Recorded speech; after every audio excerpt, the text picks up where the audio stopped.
നമസ്കാരം. ഇന്നലെയായിരുന്നു രാജസ്ഥാൻ റോയൽസിന്റെ അവസാന മത്സരം ഉണ്ടായിരുന്നത്. ചെന്നൈ സൂപ്പർ കിങ്സുമായിട്ടായിരുന്നു സഞ്ജു സാംസന്റെ രാജസ്ഥാൻ റോയൽസ് ഇന്നലെ ഏറ്റുമുട്ടിയത്.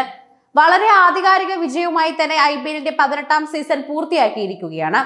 ഒരു തുടർ തോൽവികൾക്ക് ശേഷമായിരുന്നു കഴിഞ്ഞ ദിവസം രാജസ്ഥാൻ 9ാം സ്ഥാനത്തേക്ക് എത്തിയത്. 10ാം സ്ഥാനത്തേക്ക് ചെന്നൈ സൂപ്പർ കിങ്സ് പിന്തള്ളുകയായിരുന്നു. 9ഉം 10ഉം സ്ഥാനങ്ങളിൽ ഉണ്ടായിരുന്ന ഇരു ടീമുകളും തമ്മിലുള്ള പോരാട്ടമായിരുന്നു ഇന്നലെ കണ്ടത്. 5 തവണ ചാമ്പ്യന്മാരും ഇപ്പോൾ പോയിന്റ് പട്ടികയിൽ ഏറ്റവും അവസാന സ്ഥാനക്കാരുമായ ചെന്നൈ സൂപ്പർ കിങ്സിന് 6 വിക്കറ്റിനാണ് റോയൽസ് കെട്ടുകെട്ടിച്ചത്. ചെന്നൈ നൽകിയ 188 റൺസിന്റെ വിജയ ലക്ഷ്യം 17.1 ഓവറിൽ 4 വിക്കറ്റ് മാത്രം നഷ്ടത്തിൽ അവർ മറികടന്നു.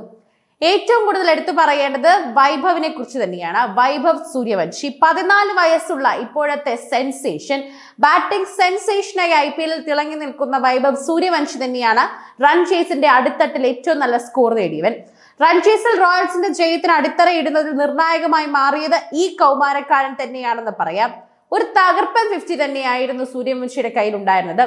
33 ബോളിൽ 4 വീതം 4 6 അടക്കം അടിച്ചെടുത്ത 57 റൺസോടെ ടീമിന്റെ ടോപ്പ് സ്കോററായി 14-കാരൻ. ഗംഭീര കൺസിസ്റ്റൻസി ആയിരുന്നു അദ്ദേഹത്തിന് ഉണ്ടായിരുന്നതെന്ന് പറയണം. പക്ഷെ റോയൽസിന്റെ യഥാർത്ഥ ഹീറോ വൈഭവ് അല്ല എന്നും ക്യാപ്റ്റൻ സഞ്ജു ആണെന്നും തന്നെ പറയുന്നവർ ഒരുപാട് പേരുണ്ട്. ഇതിന്റെ കാരണങ്ങൾ ഒരുപാട് കാര്യങ്ങളാണെന്ന് പറയുന്നു. ഈ മത്സരത്തിൽ തന്നെ ടോസ് ലഭിച്ചിട്ട് ബാറ്റിംഗ് തിരഞ്ഞെടുക്കാതെ ബൗളിംഗ് എടുത്ത് ഫീൽഡിംഗിലേക്ക് പോയ ഇവരുടെ കാര്യമാണ് ആദ്യം പറയുന്നത്. ആ തീരുമാനം എടുത്തത് മികച്ചതായി എന്ന് തന്നെയാണ് പറയുന്നത്. സഞ്ജു തീർച്ചയായും എടുത്ത തീരുമാനം വളരെയധികം കൈയടിക്കാൻ അർഹിക്കുന്ന ഒന്നാണെന്ന് പറയുന്നു. ഇന്ത്യ പോലും പലപ്പോഴും ഫോളോ ചെയ്യുന്ന ഒരു രീതി അതാണ്. ഫീൽഡിംഗ് എടുക്കുക, അതുപോലെ തന്നെ ഫീൽഡിങ്ങിലൂടെ കഴിഞ്ഞ് റൺ ചേസിലേക്ക് പോവുക എന്നത്.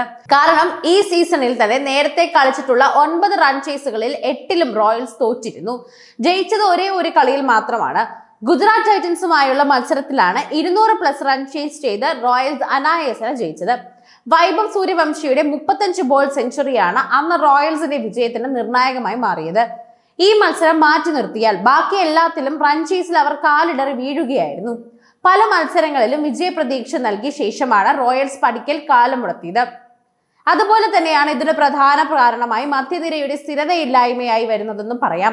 റൺ ചേസിൽ ഓപ്പണർമാർ റോയൽസിന് ശക്തമായ അടിത്തറ നൽകിയിട്ടും മധ്യനിരയിൽ ലോവർ ഓർഡറിലുള്ളവർക്കും മത്സരം പ്രതീക്ഷിച്ചതുപോലെ ഫിനിഷ് ചെയ്യാനായില്ല എന്ന് പറയാം. ഇതോടെ തന്നെ ജയിക്കേണ്ടിയിരുന്ന 4 തൊട്ട് 5 മത്സരങ്ങൾ വരെ ഇപ്പോൾ അവർ കൈവിടുകയും ചെയ്തത്. ഇതെല്ലാം അറിയാമായിരുന്നിട്ടും CSKക്കെതിരെ ടോസ് ലഭിച്ച ശേഷം ബൗളിംഗ് തിരഞ്ഞെടുക്കാമെന്ന വളരെ ബോൾഡായ തീരുമാനം സഞ്ജു സ്വീകരിക്കുകയായിരുന്നു. ഇന്നലെയും കൂടിയത് പാളിച്ചകളിലേക്ക് പോയിരുന്നുവെങ്കിൽ അത് വളരെയധികം നിരാശാജനകമായിരുന്നു. ഇതിലൂടെ വലിയൊരു ചാലഞ്ച് കൂടിയാണ് ഈ ടീമിന്റെ മുന്നിലേക്ക് വന്നത് എന്ന് പറയാം. ഇതിൽ സഞ്ജു തന്നെ വിജയിക്കുകയും ചെയ്തു എന്ന് നമുക്ക് അടിത്തറയിട്ട് പറയാൻ സാധിക്കും. അതുപോലെ തന്നെ ചെന്നൈ സൂപ്പർ കിങ്സിനെതിരെ സഞ്ജു സാംസണിന്റെ കിടിലൻ ക്യാപ്റ്റൻസിയും എടുത്തു പറയേണ്ടതാണ്. തന്റെ ബൗളർമാർ വളരെ മികച്ച രീതിയിൽ കളിയിൽ ഉപയോഗിക്കാൻ അദ്ദേഹത്തിന് സാധിച്ചു. ഓരോ ബാറ്റർക്കുമെതിരെ സഞ്ജുവിന് കൃത്യമായ പ്ലാനിംഗ് ഉണ്ടായിരുന്നു എന്ന് വേണം പറയാൻ. ആരോ കൃത്യമായി ഇതിന് പിന്നിൽ നിന്ന് പറഞ്ഞു കൊടുക്കുന്നുണ്ട്. എവിടേക്കാണ് അവർ ഷോട്ട് കളിക്കുകയെന്ന് മനസ്സിലാക്കി അവിടെ കൃത്യമായി ഫീൽഡറെ അണിനിർത്താനും സഞ്ജു മറന്നില്ല. രവീന്ദ്ര ജഡേജയുടെയും നായകൻ MS ധോണിയുടെയും എല്ലാം പുറത്താവലുകൾ ഇതിന് മികച്ച ഉദാഹരണമായിരുന്നു. സ്റ്റാർ പേസർ ജോഫ്ര ആർച്ചറുടെ അഭാവത്തിൽ ബൗളർമാരെ മികച്ച രീതിയിൽ റൊട്ടേറ്റ് ചെയ്ത് ചെന്നൈക്ക് രാജസ്ഥാൻ മൂക്കുകയറിടുകയായിരുന്നു. ഒരു സമയത്ത് 200-ന് മുകളിൽ പോകുമെന്ന് തോന്നിച്ച് ചെന്നൈയുടെ ടോട്ടൽ 187 ഒതുക്കിയതും സഞ്ജുവിന്റെ മിടുക്ക് തന്നെയാണെന്ന് പറയാം. റൺ ചേസിന് മുൻ മത്സരങ്ങളിൽ ഇതുപോലെ തന്നെ കാലിടറാതിരിക്കാൻ രാജസ്ഥാൻ റോയൽസിന് മികച്ചൊരു കൂട്ടുകെട്ട് ആവശ്യമായിരുന്നു. അതിനുവേണ്ടി സഞ്ജു സാംസൺ ചെയ്ത കാര്യവും എടുത്തു പറയേണ്ടതാണ്. സാധാരണയായി എല്ലാ ബോളിംഗും ആഞ്ഞു വീശാറുള്ള വൈഭവ് സൂര്യവംശിയെ അച്ചടക്കമുള്ള കുട്ടിയായി മാറ്റിയത് ക്രീസിന്റെ മറുവശത്തുള്ള സഞ്ജു ആയിരുന്നു.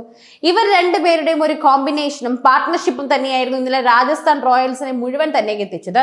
ശരിക്കും പറഞ്ഞാൽ ഒരു 14 വയസ്സുകാരന്റെ തോളിലായിരുന്നു ഇന്നലെ രാജസ്ഥാന്റെ വിജയം. അത് ശരിക്കും നമ്മൾ കണ്ടിരുന്നു. അദ്ദേഹം ബാറ്റ് വീശുമ്പോൾ തന്നെ എല്ലാവരും കൈയടിക്കുമായിരുന്നു. സിക്സറുകളും 4കളും ഒക്കെ ബൗണ്ടറിക്ക് അപ്പുറം പറന്നു പോകുന്നത് എല്ലാവരും കണ്ടിരുന്നു. അത്രമേലായിരുന്നു അദ്ദേഹം നന്നായി തന്നെ കളിച്ചു തീർത്തതെന്നും സഞ്ജുവിന് മികവ് കാണിച്ചതെന്നും പറയാം.